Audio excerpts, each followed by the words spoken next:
Hello student, তোমরা যারা ক্যালকাটা ইউনিভার্সিটির আন্ডারে সেকেন্ড সেমিস্টারের ছাত্রছাত্রী আছো এবং তোমাদের রাষ্ট্রবিজ্ঞান সাবজেক্টে অনার্স আছে, তোমাদের জন্য আজকের ক্লাসটা খুবই গুরুত্বপূর্ণ। আজকের ক্লাসে তোমাদের ডিএসসিসি 2 পেপার থেকে একটি গুরুত্বপূর্ণ প্রশ্নের উত্তর নিয়ে আলোচনা করব। প্রশ্নটা কি আছে, ভারত কি একটি যুক্তরাষ্ট্র, উত্তরের সপক্ষে যুক্তি দাও। বা প্রশ্নটা ঘুরিয়ে আসতে পারে, ভারতীয় যুক্তরাষ্ট্রীয় ব্যবস্থার প্রকৃতি আলোচনা করো। এই প্রশ্নটা তোমাদের 10 নম্বর বা 20 নম্বরের জন্য ডিএসসিসি 2 পেপার থেকে খুবই গুরুত্বপূর্ণ। প্রশ্নের উত্তরটা তোমরা বুঝে নাও।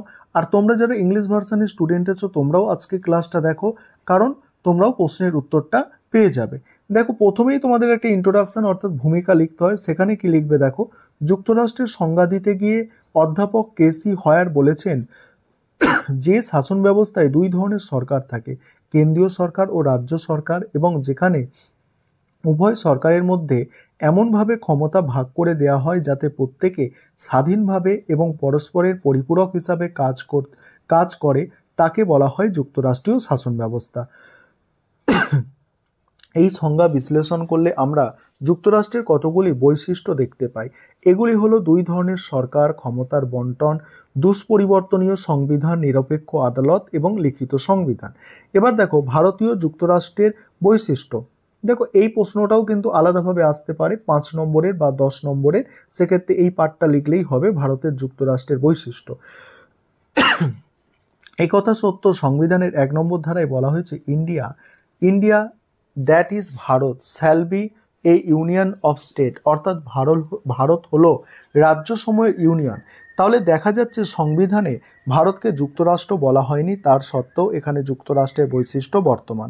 যেমন প্রথমত দেখো, ভারতের সংবিধান লিখিত নির্দিষ্ট দিনে অর্থাৎ 1949 সালে 26শে নভেম্বর নির্দিষ্ট সভা অর্থাৎ গণপরিষদ দ্বারা এই সংবিধান গৃহীত হয়েছে। দ্বিতীয়ত কি, এখানে দুই ধরনের সরকার আছে, একটি কেন্দ্রীয় সরকার এবং 28টি রাজ্য সরকার।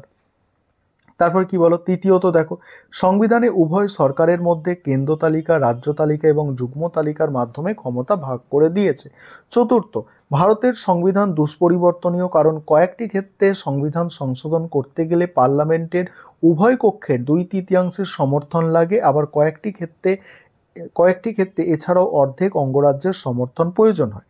তারপরে পঞ্চমত কি বলা হচ্ছে দেখো, এখানে একটি নিরপেক্ষ নির্ভীক যুক্তরাষ্ট্রীয় আদালত আছে। এই আদালত বা সুপ্রিম কোর্ট সংবিধানের অভিভাবক এবং চূড়ান্ত ব্যাখ্যাকর্তা। সংবিধান বিরোধী যে কোনো আইন তৈরি হলে সুপ্রিম কোর্ট তা বাতিল করতে পারে। তারপর ষষ্ঠত, এখানে কেন্দ্রীয় আইনসভার 2টি কক্ষ আছে, লোকসভা ও রাজ্যসভা। সুতরাং দেখা যাচ্ছে ভারতের যুক্তরাষ্ট্রের বৈশিষ্ট্যগুলি আছে। তাছাড়া ডাইসি বলেছেন যুক্তরাষ্ট্র গঠনের মূল 2টি শক্তি কাজ করে, একটি হলো মিলনের ইচ্ছা, অপরটি হলো পৃথক থাকার ইচ্ছা। ভারতে এই দুই শক্তির মিলনে যুক্তরাষ্ট্র হয়েছে। তারপর কি বলা হচ্ছে, ভারতীয় যুক্তরাষ্ট্রের কেন্দ্র প্রবণতা। পরের পয়েন্ট, এই পয়েন্টটা নিয়ে আলোচনা করব। তার আগে যে বিষয়টা তোমাদের বলার আছে, তোমাদের জন্য অনলাইন কোচিং ক্লাস চলছে। তোমরা যদি কেউ পেড ব্যাচে অ্যাডমিশন নিতে ইচ্ছুক থাকো, তাহলে নিচে যে নম্বরটা দেখতে পাচ্ছ এই নম্বরে যোগাযোগ করে পেড ব্যাচে অ্যাডমিশন নিতে পারো। এবার দেখো, এই পয়েন্টটা দেখে নাও। আকৃতির দিক থেকে ভারত যুক্তরাষ্ট্র হলেও এখানে কেন্দ্র প্রবণতা এত বেশি যে একে প্রকৃত যুক্তরাষ্ট্র বলা যায় না। অধ্যাপক DN ব্যানার্জি বলেছেন ভারতীয় সংবিধান গঠনের দিক থেকে যুক্তরাষ্ট্র হলেও এর কেন্দ্র প্রবণতা অত্যন্ত স্পষ্ট। প্রথমত, ক্ষমতা ভাগের ক্ষেত্রে দেখা যায় কেন্দ্রীয় সরকার কেন্দ্র তালিকার বিষয়গুলির উপর আইন তৈরি করে, আবার যুগ্ম তালিকায় তার প্রাধান্য বর্তমান। এছাড়া অবশিষ্ট ক্ষমতা তার হাতে আছে। কেন্দ্রের এই ব্যাপক ক্ষমতা যুক্তরাষ্ট্রের বিরোধী। তারপর দ্বিতীয়ত বলা হচ্ছে কেন্দ্রীয় সরকার রাজ্য তালিকার ওপর হস্তক্ষেপ করতে পারে। 249 নম্বর ধারায় বলা হয়েছে রাজ্যসভার 2/3 সদস্য কেন্দ্রকে অনুমতি দিলে কেন্দ্র রাজ্য তালিকার ওপর হস্তক্ষেপ করতে পারবে। এটি কেন্দ্রীয় প্রবণতার প্রকৃষ্ট উদাহরণ। নেক্সট, তৃতীয়ত, অঙ্গরাজ্যের প্রধান শাসক হলেন রাজ্যপাল, অথচ একে নিয়োগ করেন কেন্দ্রীয় সরকার। রাষ্ট্রপতির অধীনে থেকে তাকে কাজ করতে হয়, এতে রাজ্যের স্বাতন্ত্র্য ক্ষুণ্ণ হয়েছে। পরের পয়েন্ট, চতুর্থ বলা হচ্ছে সংবিধানের 256 এবং 57 নম্বর ধারা অনুসারে কেন্দ্র রাজ্যকে নির্দেশ দিতে পারে। এই নির্দেশ অমান্য করলে রাষ্ট্রপতি রাজ্যের শাসনভার নিজের হাতে নিতে পারেন। পঞ্চমত, দেশের জরুরি অবস্থা ঘোষিত হলে ভারত সম্পূর্ণভাবে এককেন্দ্রিক রাষ্ট্রে পরিণত হয়, অধ্যাপক যোশীর ভাষায় ভারত ইউনিয়ন স্বাভাবিক সময়ে যুক্তরাষ্ট্র কিন্তু জরুরি অবস্থায় এককেন্দ্রিক হিসাবে কাজ করে। ষষ্ঠত, পার্লামেন্ট ভারতের যে কোনো অঙ্গরাজ্যের নাম ও সীমানা পরিবর্তন করতে পারে, এটি নিঃসন্দেহে রাজ্যের স্বাধীনতাকে ক্ষুণ্ণ করেছে।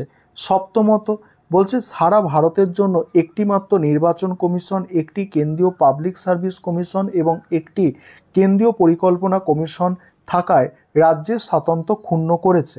অষ্টমত, বিচার ব্যবস্থার ক্ষেত্রে কেন্দ্রের প্রাধান্য বর্তমান ভারতের সব আদালত সুপ্রিম কোর্টের অধীনে কাজ করে। মূল্যায়নে কি বলা হচ্ছে দেখো, উপরিক্ত আলোচনা থেকে বলা যায় ভারতবর্ষ আদর্শ যুক্তরাষ্ট্র নয়।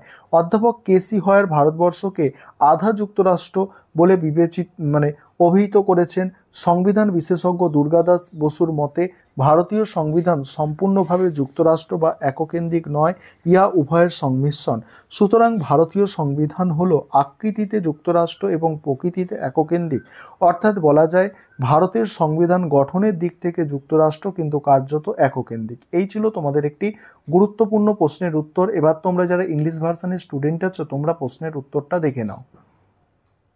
এবার তোমরা যারা ইংলিশ ভার্সনের স্টুডেন্ট আছো তোমরা প্রশ্নের উত্তরটা দেখে নাও। আমি স্ক্রল করে যাচ্ছি, তোমরা দেখে নাও। আর আমাদের বেঙ্গলি ভার্সানে ক্লাস হয়, অর্থাৎ ইংলিশ ভার্সানে আমাদের কিন্তু ক্লাস হয় না। তবে ইংলিশ ভার্সানে তোমরা স্টাডি মেটেরিয়াল পারচেস করতে পারো। তোমরা যারা স্টাডি মেটেরিয়াল পারচেস করতে চাইছো অবশ্যই তোমরা স্ক্রিনে দেওয়া নম্বরে যোগাযোগ করে স্টাডি মেটেরিয়াল পারচেস করে নিতে পারো।